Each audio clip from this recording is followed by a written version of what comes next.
todos.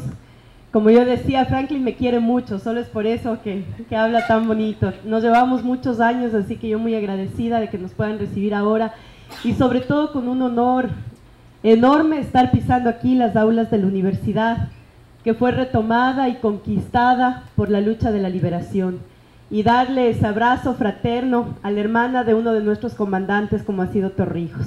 Así que todo nuestro cariño también para quienes conforman la universidad, sus docentes, sus autoridades, sus estudiantes, desde el gobierno ecuatoriano, desde nuestra Asamblea Nacional del Ecuador y desde la Juventud Revolucionaria de Alianza País. Para nosotros ha sido una visita bastante buena, y yo aquí solamente antes de empezar a lo que veníamos, que es justamente comentarles el proceso que vivimos en Ecuador. Hoy en la mañana todavía evidenciamos rezagos de esa injusticia que vivimos a través del colonialismo y neocolonialismo en nuestros países. Tuvimos la oportunidad, después de estar con nuestro querido colega parlamentario Elías en la inauguración del Foro Iberoamericano, antes de venir acá tuvimos la oportunidad de ir a visitar el mausoleo de Torrijos. Y cuando nosotros pasábamos de regreso, vimos también un mausoleo que se le hizo a uno de sus grandes opositores, que fue Arnulfo Arias. Y ahí se ve la gran injusticia que todavía tenemos sobre nuestras espaldas y la tarea de las juventudes. Cómo ese mausoleo de Torrijos está abandonado, está ahí como una pieza más del paisaje, mientras Arnulfo Arias tiene un mausoleo en perfectas condiciones. Eso es un llamado para todos nosotros, para seguir manteniendo nuestros símbolos y nuestros íconos vivos y dignos, porque eso fue lo que nos enseñaron con sus luchas, la dignidad y la soberanía. Y yo espero realmente que este mensaje que nos llevamos al Ecuador de toda la lucha de la liberación panameña, de haber recuperado estos espacios de las manos norteamericanas, sea realmente lo que nos sigue impulsando para las luchas actuales. Yo quería comentarles algunos temas sencillos. Hemos podido compartir el tema de las juventudes a nivel especialmente latinoamericano y del Caribe en algunos espacios, y siempre retomamos la importancia de lo que es la organización de los jóvenes, no solamente para nuestros países, sino también para todo lo que es nuestra lucha latinoamericana y la construcción de esta nueva patria, que es nuestra patria grande. Cómo los jóvenes de Latinoamérica en este siglo XXI nos volvemos agentes transformadores para el mundo que todos queremos. En los últimos tiempos hemos sido testigos del surgimiento de una nueva generación que ha salido a las calles para hacer valer sus derechos. Es una de las cosas que no podemos olvidar. Quienes salieron a las calles hace décadas de años nos han dejado justamente la lucha y la consigna de no perder nuestro espacio, que son las calles y las luchas populares, desde esos espacios donde se reflexiona, pero sobre todo se lucha, se triunfa, se consigue victorias, derrotas también, pero que sirven para fortalecernos más. Desde Europa, África, Estados Unidos y América Latina, distintos movimientos juveniles se han empoderado del espacio público para reclamar más democracia, para derrocar gobiernos a través de revoluciones o para apoyarlos en casos de intento de desestabilización o golpes de Estado. En España, Grecia y Portugal, las y los jóvenes salieron a las calles en rechazo al modelo neoliberal antidemocrático que agudizó la crisis al grado de llevar a los estados nacionales a la bancarrota y a millones de personas al desempleo. En África y Medio Oriente observamos el derrocamiento de gobiernos por una generación que se cansó de vivir en condiciones precarias a pesar de contar con formación académica y que se hartó del autoritarismo y la corrupción de sus gobernantes. En Estados Unidos vimos como un puñado de jóvenes artistas e intelectuales se tomaron varias plazas de las principales ciudades y centros emblemáticos del poder mundial, como el Wall Street, en reclamo al descaro y cinismo de una cúpula de banqueros que se creen dueños del mundo, y contra un gobierno que no solamente financia guerras por toda la orbe, sino que cuando un banco quiebra, le rescata sin reparos. No importa el costo que eso tenga para las finanzas públicas, mientras millones de estadounidenses engrosan las filas de la pobreza. En Chile y Puerto Rico atestiguamos la lucha de las y los estudiantes para tener acceso a la educación pública y de calidad, enfrentándose a la mercantilización de uno de los bienes más preciados de toda la nación. En México, cientos de miles de jóvenes de distintas universidades y colegios denunciaron las manifestaciones multitudinarias sobre y en contra de la falta de democracia en su país y la manipulación de los poderes políticos y económicos a través de los medios de comunicación.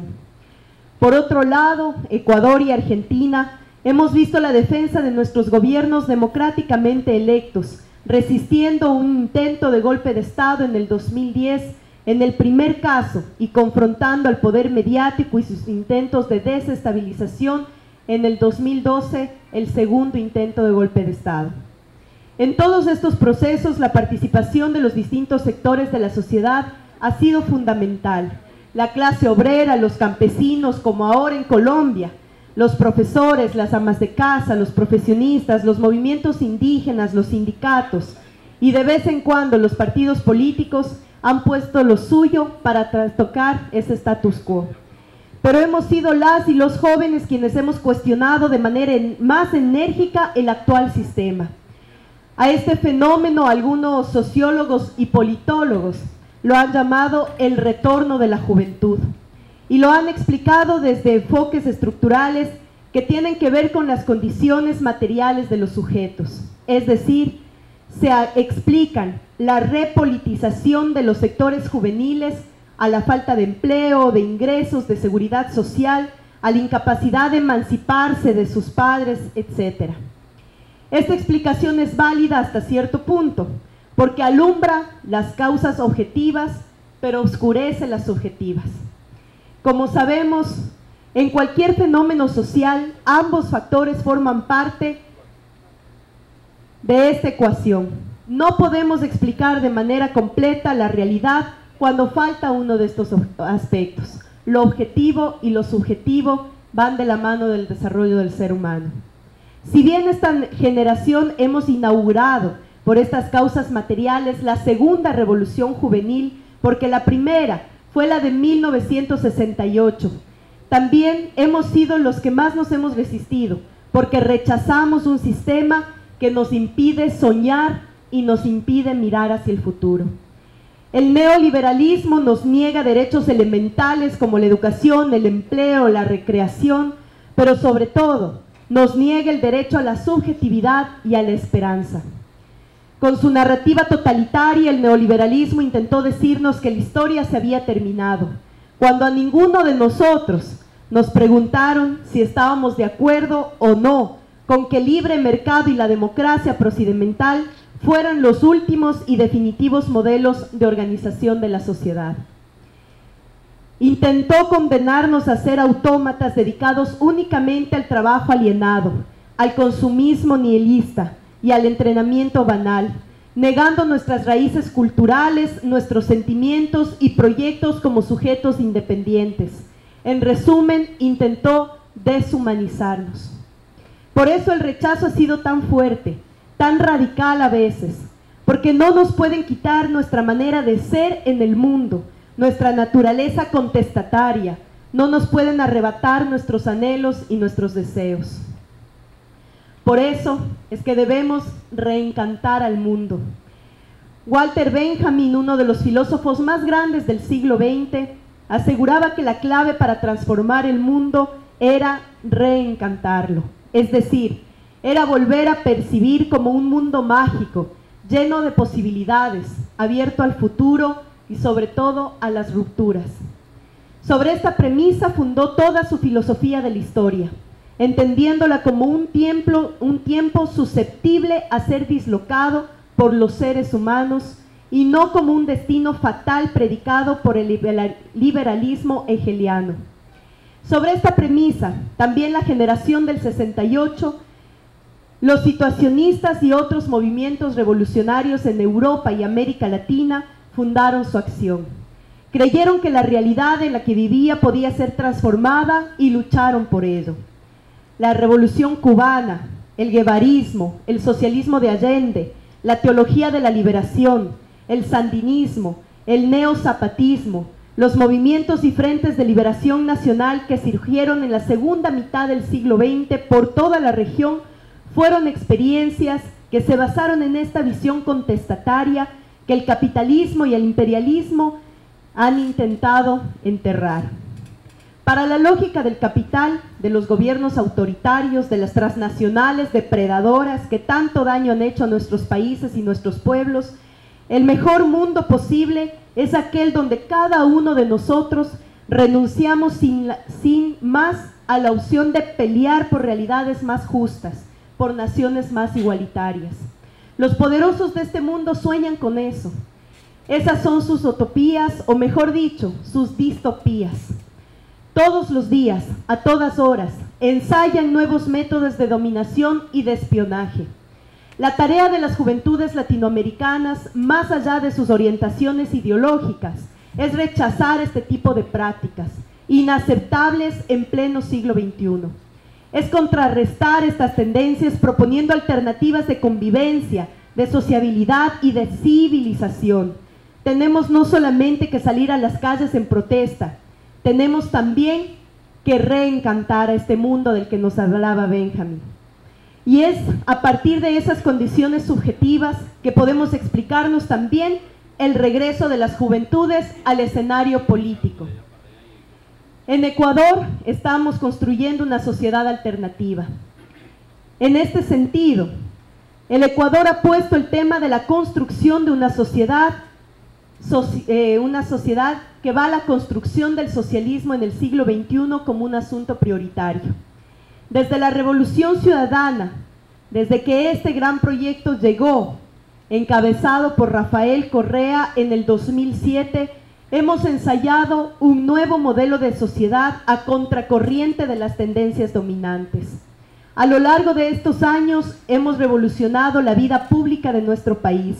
Hemos propuesto el buen vivir o summa causa como alternativa regional y mundial, en donde el sentido de vida del ser humano no sea el consumo, la competencia, la acumulación de capital, sino una armonía con sus semejantes y la naturaleza.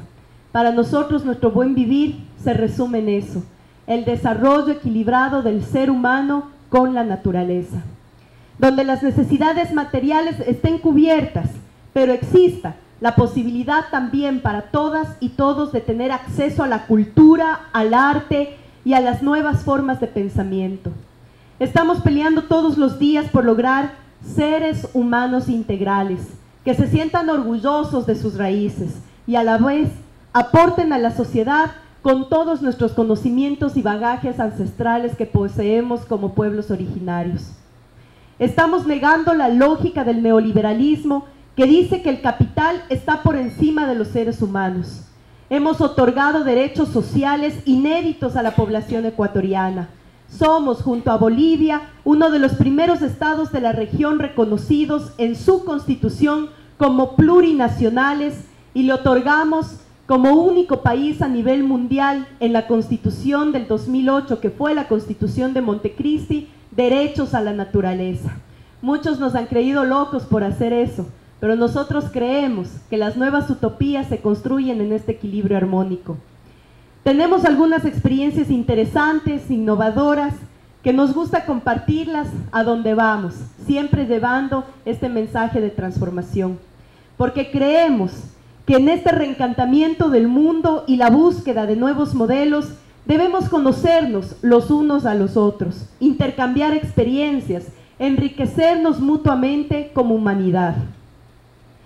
Algunos logros que hemos tenido en estos 6 años de Revolución Ciudadana, en una población de 14 millones de habitantes y en una población que ha sido vista en el mundo como un territorio tan pequeño, pero que ahora también se ha unido a dar esas grandes líneas de soberanía y dignidad, no solamente para la región, sino para respeto al mundo entero.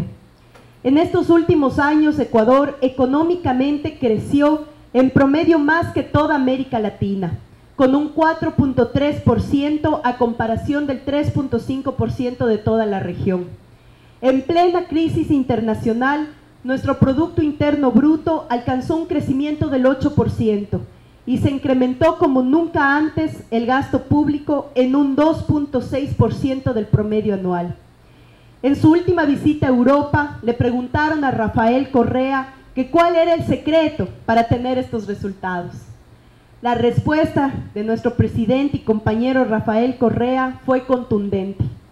En materia macroeconómica, atendemos a las necesidades del país y a su realidad concreta, y no a las recomendaciones de organismos y burocracias internacionales como el Fondo Monetario Internacional y el Banco Mundial. La verdad es que aquí no hay mucho secreto.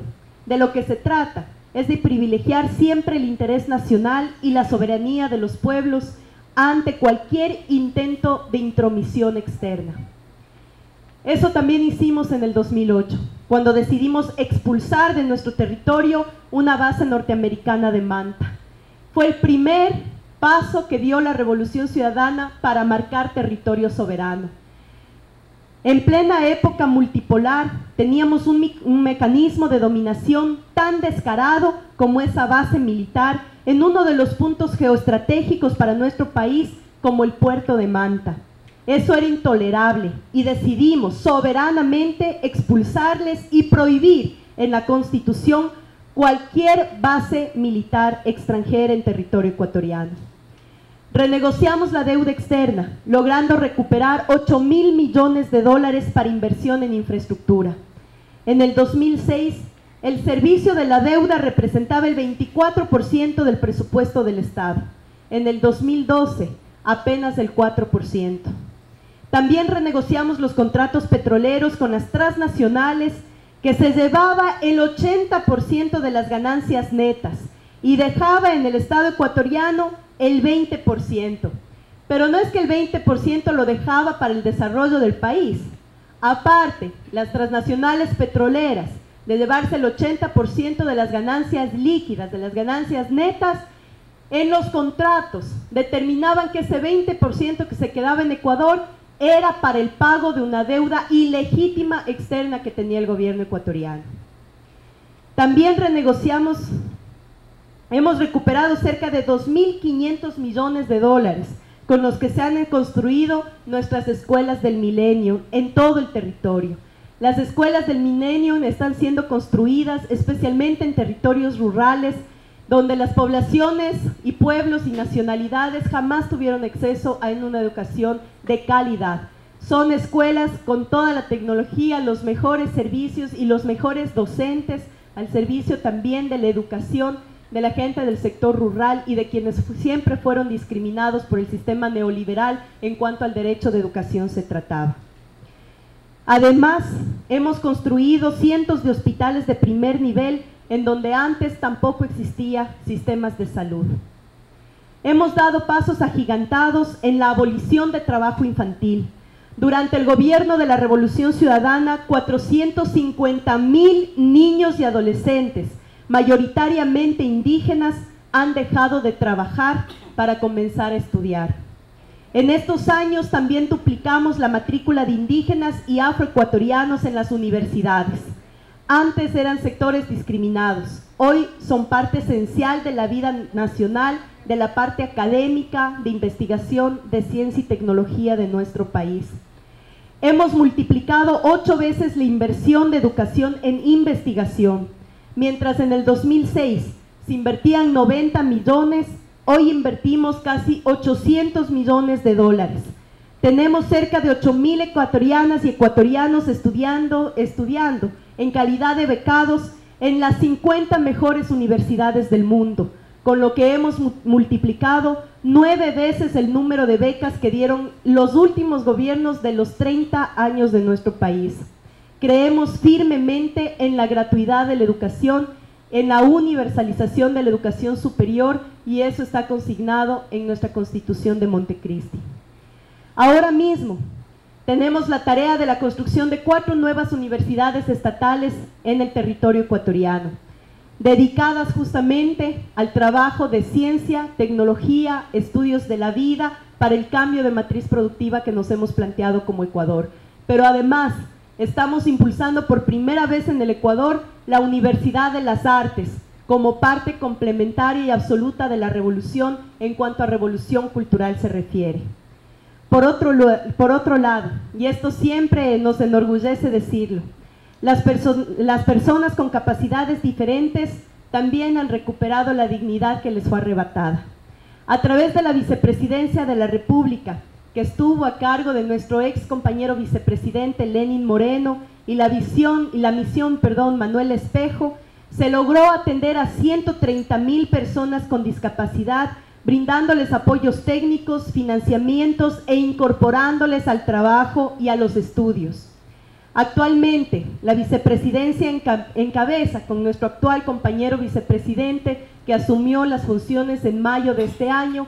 Él y la vicepresidencia, además de continuar con la tarea de las personas con discapacidad, está encargado de la matriz del cambio productivo. Queremos dejar de ser un país dependiente del petróleo y estamos generando nuevas alternativas con energías renovables. Este es el proyecto bandera de los siguientes 4 años de gobierno. Sabemos que será difícil, porque el 70% de la economía mundial depende del petróleo, pero el mundo necesita esta transición energética y nos hemos puesto como país el objetivo de encabezarla. Hemos ganado varias batallas a las transnacionales, y en lo que se refiere a la correlación de fuerzas al interior, hemos dado una pelea sumamente fuerte, pero hemos hecho valer el derecho ante muchas de estas transnacionales que ya no mandan en nuestro territorio. El caso Chevron Texaco es paradigmático y quiero aprovechar aquí porque es justamente hoy una de nuestras campañas internacionales. Poner nuestra voz nacional, que se ha convertido también en la voz de los pueblos amenazados, extorsionados y explotados por las transnacionales como parte de nuestra dignidad de la construcción de la patria grande. Y hemos venido a contarles nuestro caso, para que también ustedes nos ayuden a ser voceros de esta nueva lucha internacional que estamos emprendiendo como Ecuador con nuestro caso Chevron Texaco. Quiero comentarles solamente unos pocos datos para que caigamos en cuenta de la injusticia a través de los arbitrajes internacionales que se hacen contra la dignidad de nuestros países. En febrero, el 14 de febrero del 2011, un juez del Lago Agrio, ubicada en una de nuestros territorios de la Amazonía, dictó sentencia contra Chevron por daños ambientales y sociales causados a las poblaciones de los territorios en los que la empresa realizó labores petroleras, condenándoles a pagar un aproximado de 9.600 millones de dólares y exigiéndoles una disculpa pública, bajo la advertencia de duplicar el monto si no se indemnizaba a los afectados en los tiempos establecidos. Esta sentencia, que fue dictada en el 2011, es parte de un juicio que llevan 30,000 habitantes amazónicos contra Chevron Texaco en un juicio internacional que fue puesto hace 20 años. Chevron Texaco estuvo en nuestro país y en nuestra Amazonía explotando nuestro petróleo desde 1972 hasta 1992. 20 años de saqueo petrolero de nuestro país. Claro que nos dejaron, y el regalo que nos dejó Chevron Texaco fue 18,000 barriles de contaminantes y tóxicos regados en la Amazonía ecuatoriana. Esa es la razón de la demanda internacional que interpuso la población ecuatoriana. Aceptaron las mismas empresas transnacionales que el juicio sea llevado en uno de los tribunales ecuatorianos, pensando tal vez que podían haber comprado la conciencia de los jueces que llegaban a este caso.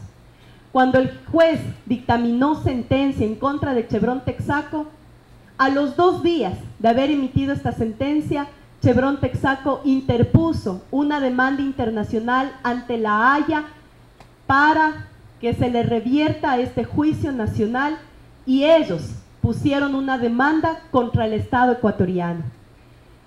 Esta demanda contra el Estado ecuatoriano se basa en la suposición de que en 1992, cuando Chevron salió de nuestro territorio, fue firmada una carta de acuerdo de esos de tantos de nuestros gobiernos entreguistas y servilistas, en las que les limpió de toda posibilidad de responsabilidad dentro del territorio ecuatoriano.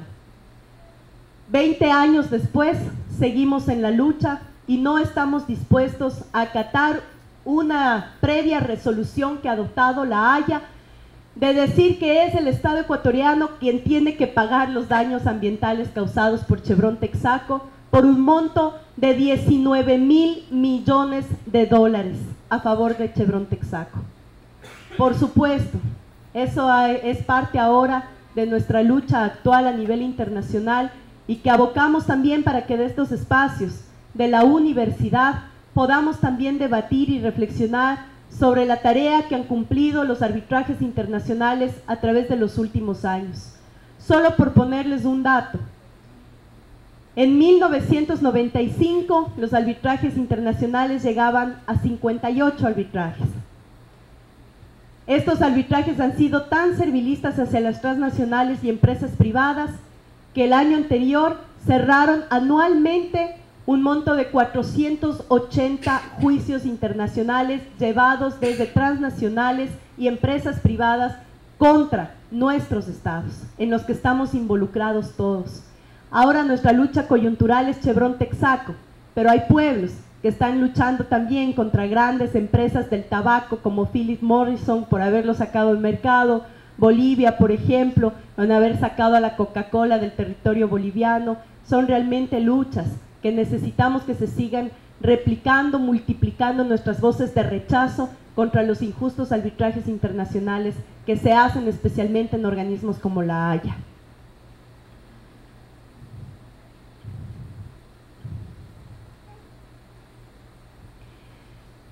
Es así que los jóvenes nos convertimos en parte fundamental de este cambio. Perdón, ya me emocioné con el caso de Monchaiza, que es tanta injusticia que queremos transmitirles esto realmente para que nos ayuden con sus voces. Y es que la juventud en esta construcción alternativa, las y los jóvenes tenemos un papel central. La constitución nuestra, la ecuatoriana, la del 2008, es una constitución producto de un proceso de gobierno que en los que se pone en el artículo 39 de esa constitución como a los jóvenes como actores fundamentales del desarrollo del país. Entonces nosotros nos hemos preguntado, si ganamos que un artículo en nuestra constitución determine que la juventud es fundamental para el desarrollo del país, entonces tenemos que ponernos a pensar, a debatir y a discutir qué es lo que vamos a hacer para que ser parte fundamental sea la transformación absoluta de nuestro sistema, de nuestra estructura y superestructura que tenemos todavía en nuestro país. Los últimos años las y los jóvenes nos hemos integrado a los puestos de decisión política centrales. Jóvenes entre los 20 y 30 años pueden ser vistos desempeñándose a una edad temprana en responsabilidades de Estado como ministros, ministras, asambleístas, gobernadores, entre otros cargos de decisión política. Además, que en esa misma constitución se incorporó el voto de los jóvenes y adolescentes de 16 años. Es una confianza ahora que nos ha sido otorgada a la juventud y a la nueva generación por parte de la Revolución Ciudadana y la confianza que ha tenido nuestro mandante, que es el pueblo ecuatoriano, y nuestro mandatario Rafael Correa, por el gobierno y la sociedad en su conjunto, la que nos pone en una situación de mucho compromiso. Hoy nosotros asumimos la presidencia de la Asamblea Nacional en el mes de mayo. Y digo nosotros porque ha sido el trabajo de un esfuerzo colectivo. Con apenas 29 años me permitió el pueblo convertirme en la presidenta más joven de un poder legislativo de toda América Latina. Antes de eso, ocupábamos el espacio que ya lo mencionó Franklin, de la gobernación de nuestra provincia, que nos fue entregada a los 27 años. Menciono esto como un ejemplo de cambio radical que ha sufrido nuestra patria. Antes era impensable que una mujer, mucho menos una joven, fuese presidenta de la Asamblea Nacional. Puedo citar también que actualmente nuestra Asamblea, que tiene 137 integrantes, 26 asambleístas somos menores de 35 años. Es decir, la quinta parte del Parlamento del Ecuador es joven y el 40% somos mujeres. Hay una fuerte intención de mantener la equidad de género también en esto, convirtiéndonos también en uno de los parlamentos con mayor participación de mujeres que tenemos en nuestra región. Esto sin duda alguna marca la ruptura total de la concepción de desarrollo. El desarrollo nosotros lo hemos concebido en igualdad de oportunidades y condiciones entre todos los que habitamos el territorio ecuatoriano. Y somos estas mujeres y estos jóvenes acompañados de otros dignos representantes populares quienes desde nuestras posiciones estamos renovando el poder legislativo del Ecuador. Estamos dignificando el ejercicio de la política, haciendo de la Asamblea un espacio de debate, de poder popular y de participación real en la toma efectiva de decisiones. No es tarea fácil, pero nos estamos entregando sin reservas a esta encomienda y ya hemos visto resultados en estos 3 meses de estar al frente del Poder Legislativo bastante positivos. Hoy la Asamblea Nacional del Ecuador cuenta con una aceptación del 68% del total de la población ecuatoriana, uno de los más altos niveles de confianza y credibilidad del Poder Legislativo de nuestra región. Falta mucho por hacer y también mucho por soñar. En estas condiciones favorables nos encontramos como país, pero sabemos también que todo proceso es reversible y nos mantenemos en alerta. Nos falta todavía mucho, pero somos millones que queremos seguir por este camino. Somos una multitud de jóvenes en Ecuador que queremos seguir soñando y creando, imaginando y construyendo, porque creemos que esa es nuestra tarea primordial. ¿Quiénes, si no nosotros, van a continuar con estos proyectos políticos? ¿Quiénes, si no nosotros, vamos a transmitir a las nuevas generaciones la necesidad y la alegría de seguir viviendo con dignidad y con esperanza? Tenemos que seguir luchando por estas condiciones ahí donde ya están dando muestras de cambios fundamentales e impulsarlas en donde todavía no asoman esos cambios que todos queremos en la región. Ninguna tarea es imposible. Toda lucha y todo esfuerzo, por pequeño que sea, termina ayudando a la victoria final. Nosotros en algún momento pensamos que la derrota era inevitable, que nunca íbamos a poder triunfar en un gobierno popular por encima de las oligarquías locales y que nunca íbamos a poder contar algún éxito político a nuestros hijos. Pero seguimos ahí sin claudicar y hoy estamos cosechando los frutos de lo que sembramos. Hoy podemos recordar cada esfuerzo pasado, cada lágrima derramada, cada momento de indignación como pasos previos a lo que hoy vivimos.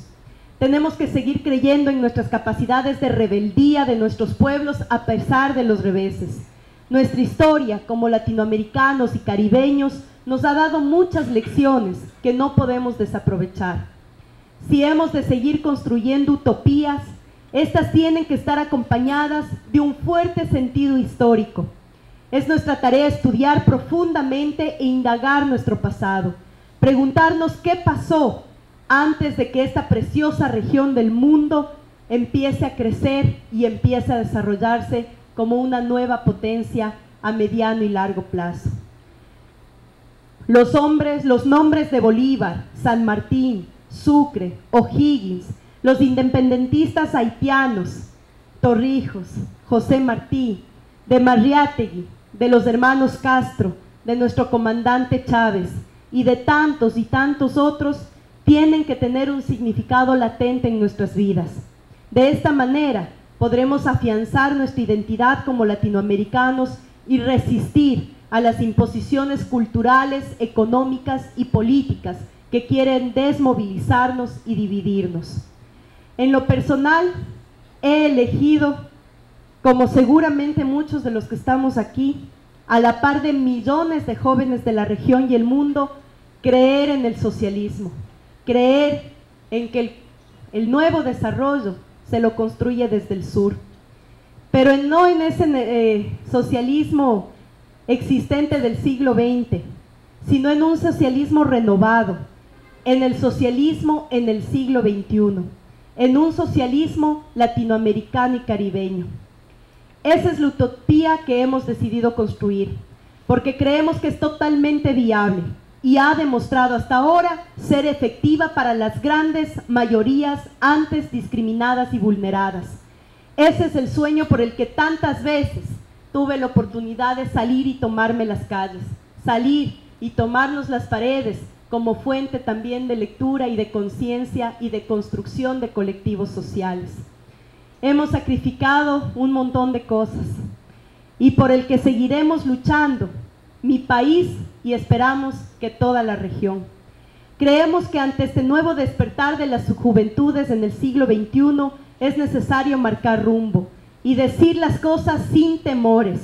La salida a la crisis global y civilizatoria es por la izquierda. La continuación de este modelo capitalista que hemos rechazado tantas veces, a lo único que nos llevará es a repetir las barbaries cometidas en nuestros pueblos. Nuestro papel como nueva generación es extinguir, terminar de enterrar, de tirar al basurero esa historia de discriminación impulsada por el imperio.